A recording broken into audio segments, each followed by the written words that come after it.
For those of you who don't know, I am Holly Anderson, the Executive Director of the Breast Cancer Coalition. We are a community-based organization dedicated to eradicating breast cancer through action and advocacy, and we formally organized as a 501c3, which is just numbers for nonprofit, and held our first meeting in January of 1998. In January of this year, we began our 25th year. We are the only independently operated full-scope organization focused specifically on breast cancer in the region.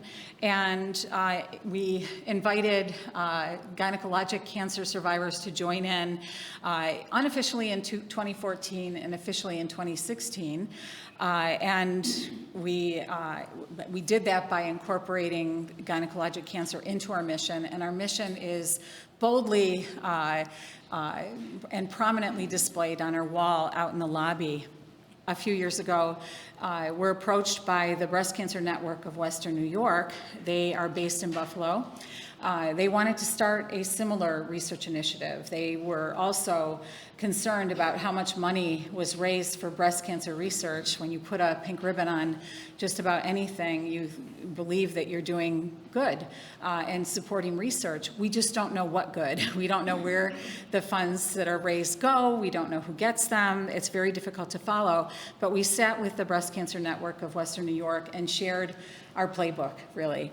And a year later, we received a check from them for $20,000. They decided that we were doing it really well and they'd like to support our initiative. And we began involving them in our research review process. Their chair of the board sat on our research review committee, and then the rest is really history. But we couldn't do what we do without all of you.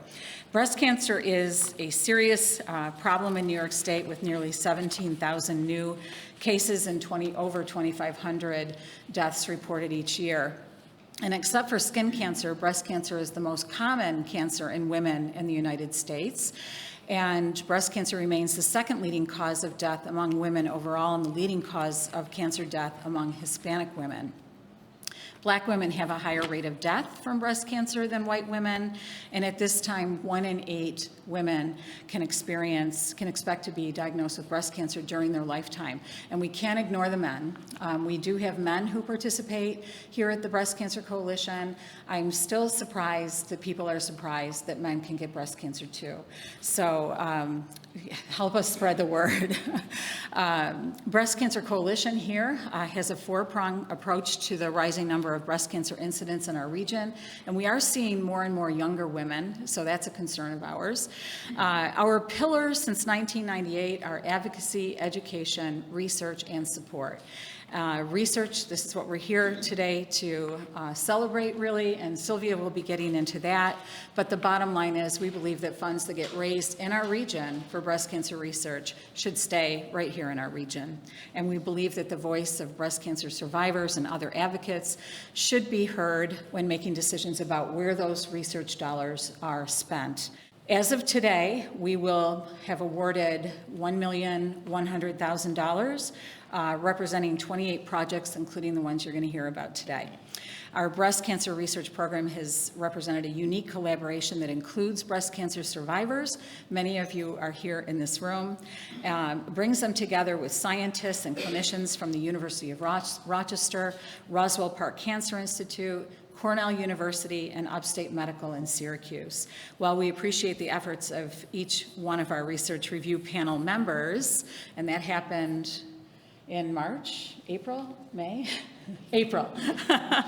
We moved it a little bit this year.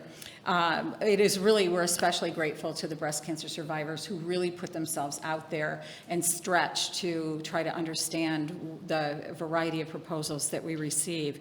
And it is our belief that breast cancer advocates who are trained, educated, and represent this particular patient population, this constituency, must be meaningfully involved in all aspects of decision-making that affect breast cancer research. So perhaps it's needless to say, but we wouldn't be here at all without all of you. And so I want to just thank you and recognize you for the contributions that you've made to the Breast Cancer Coalition and for your support over all these 25 years. Well, 24 in 6 months. Thank you very much, Sylvia. That was a very kind introduction. It's really a privilege to be here and to share my science with you, and I'll attempt to do that in the next couple minutes.